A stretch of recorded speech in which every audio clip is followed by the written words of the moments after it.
Je, ni kwa nini kila tukio kubwa la kisiasa huzaa nadharia mpya? Je, ni kwa nini madai kwamba daktari wa Kihindi alilipwa shilingi milioni 300 kumtilia sumu Raila Odinga yaliwashtua Wakenya wengi kiasi ya kuenea kwa kasi mitandaoni? Na je, kuna uhusiano wowote kati ya kauli mbalimbali zilizowahi kutolewa na viongozi wa kisiasa na kile kilichotokea baadaye? Leo tunachambua yote hayo kwa kina. Kaa nasi mpaka mwisho. Karibu kwenye Mr. Zack. Kama unapenda uchambuzi wa kina wa siasa, historia na matukio yanayogusa taifa letu, bonyeza subscribe, like, share na comment ili usipitwe na simulizi zetu. Leo tunaangazia mada iliyotikisa Kenya baada ya kusambaa kwa madai kwamba daktari mmoja kutoka India alilipwa shilingi milioni 300 ili kumtilia sumu Raila Odinga. Kwa mujibu wa madai yaliyokuwa yakisambazwa, inadaiwa kuwa daktari huyo alitumia botulinum toxic, kemikali inayojulikana kuwa na uwezo mkubwa wa kuathiri mfumo wa neva. Hata hivyo, DCI ilisisitiza kuwa simulizi hiyo ilikuwa imebuniwa na haikuwa na msingi wowote wa ukweli. Madai haya yalienea kwa kasi kwenye mitandao ya kijamii na kuibua hisia kali, hofu na mijadala mikubwa. Hata hivyo, pamoja na kauli hiyo, mjadala haukukoma. Niite Nyambunde Zack, moja kwa moja tuendelee kwa uchambuzi wetu. Wakati taarifa hiyo iliposambaa, Wakenya wengi hawakuzungumzia tu madai ya sumu. Walianza kukumbuka matamshi mbalimbali yaliyowahi kutolewa na viongozi wa kisiasa miaka ya nyuma. Baadhi ya watu waliletelea kauli iliyokuwa ikizungumzwa sana kwamba tutampeleka mzee Pondo bila yeye kujua.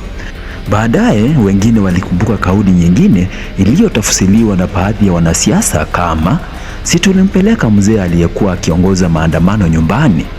Kauli hizi zimekuwa zikizungumzwa sana kwenye mitandao ya kijamii. Wapo wanaoamini zilikuwa ni lugha ya kisiasa iliyojaa mizaha, kejeli na ushindani wa kisiasa. Lakini pia wapo wanaohisi huenda zilikuwa na maana ambayo haikueleweka wakati zilipotolewa. Hapo ndipo mjadala unapoanzia. Katika historia ya kisiasa duniani, mara nyingi baada ya tukio kubwa, watu hurudi nyuma na kuanza kuchambua kila neno, kila picha na kila tukio kwa mtazamo mpya. Wengine huona bahati mbaya za matukio, wengine huona mfululizo wa ishara. Lakini swali kubwa linabaki kuwa lile lile. Je, tafsiri ya maneno inaweza kuwa ushahidi wa tukio fulani? Wengi husema mdomo una nguvu. Ni ukweli kwamba maneno yanaweza kujenga au kupomoa, kuhamasisha au kuogopesha, kuunganisha au kuwawanya jamii. Ndiyo maana viongozi wanapozungumza hadharani, kila neno lao huchambuliwa kwa makini na wananchi. Lakini katika kutafuta ukweli, ni muhimu kutenganisha hisia, tafsiri binafsi na ushahidi unaoweza kuthibitishwa.